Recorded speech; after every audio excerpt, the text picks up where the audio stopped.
ಜಿಲ್ಲೆಯ ಪೊನ್ನಂಪೇಟೆ ವಿಧಾನಸಭಾ ಕ್ಷೇತ್ರದ ಶಾಸಕ ಎಎಸ್ ಪೊನ್ನಣ್ಣ ಅವರು ಕ್ಷೇತ್ರದ ಜನತೆಗೆ ಕುಡಿಯುವ ನೀರಿನ ಸಮಸ್ಯೆಯನ್ನ ನೀಗಿಸುವ ನಿಟ್ಟಿನಲ್ಲಿ ಮಹತ್ವದ ಹೆಜ್ಜೆಯನ್ನ ಇಟ್ಟಿದ್ದಾರೆ. ಅವರು ತಮ್ಮ ಸ್ವಂತ ಹಣದಲ್ಲಿ ಖರೀದಿಸಿದ 2 ನೀರಿನ ಟ್ಯಾಂಕರ್ಗಳನ್ನು ಉದ್ಘಾಟಿಸುವ ಮೂಲಕ ಕ್ಷೇತ್ರದ ಜನತೆಗೆ ನೆರವಾಗಿದ್ದಾರೆ. ಈ ಕಾರ್ಯಕ್ರಮವು ಪೊನ್ನಂಪೇಟೆ ಪಟ್ಟಣದಲ್ಲಿ ನೆರವೇರಿತು.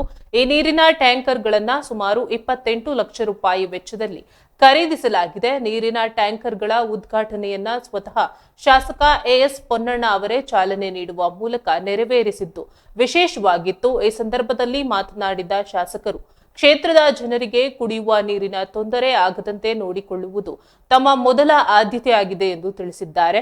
ನೀರಿನ ಅಭಾವವಿರುವ ಪ್ರದೇಶಗಳಿಗೆ ಪ್ರತಿದಿನವೂ ಟ್ಯಾಂಕರ್ಗಳ ಮೂಲಕ ನೀರು ಸರಬರಾಜು ಮಾಡಲಾಗುವುದು ಎಂದು ಶಾಸಕರು ಭರವಸೆ ನೀಡಿದ್ದಾರೆ. ಅಲ್ಲದೆ ಕೆಲವೇ ದಿನಗಳಲ್ಲಿ ಇನ್ನೂ 2 ನೀರಿನ ಟ್ಯಾಂಕರ್ಗಳನ್ನು ವ್ಯವಸ್ಥೆ ಮಾಡುವುದಾಗಿ ತಿಳಿಸಿದ್ದಾರೆ. ಇದರಿಂದಾಗಿ ಕ್ಷೇತ್ರದ ಜನತೆಗೆ ನೀರಿನ ಸಮಸ್ಯೆ ಬಹುತೇಕ ಮಟ್ಟಿಗೆ ಪರಿಹಾರವಾಗಲಿದೆ. ಈ ಯೋಜನೆಯು ಕೊಡಗು ಜಿಲ್ಲೆಯಲ್ಲಿ ಕುಡಿಯುವ ನೀರಿನ ಸಮಸ್ಯೆಯನ್ನ ಪರಿಹರಿಸುವಲ್ಲಿ ಪ್ರಮುಖ ಪಾತ್ರ ವಹಿಸಲಿದೆ ಎಂದು ನಿರೀಕ್ಷಿಸಲಾಗಿದೆ. ಶಾಸಕರ ಈ ಕಾರ್ಯಕ್ಕೆ ಸಾರ್ವಜನಿಕ ವಲಯದಲ್ಲಿ ವ್ಯಾಪಕ ಮೆಚ್ಚುಗೆ ವ್ಯಕ್ತವಾಗಿದೆ. ನೀರಿನ ಅಭಾವದಿಂದ ತೊಂದರೆಗೊಳಗಾಗಿದ್ದ ಜನರಿಗೆ ಇದು ನಿಜಕ್ಕೂ ನೆಮ್ಮದಿಯ ಸಂಗತಿಯಾಗಿದೆ.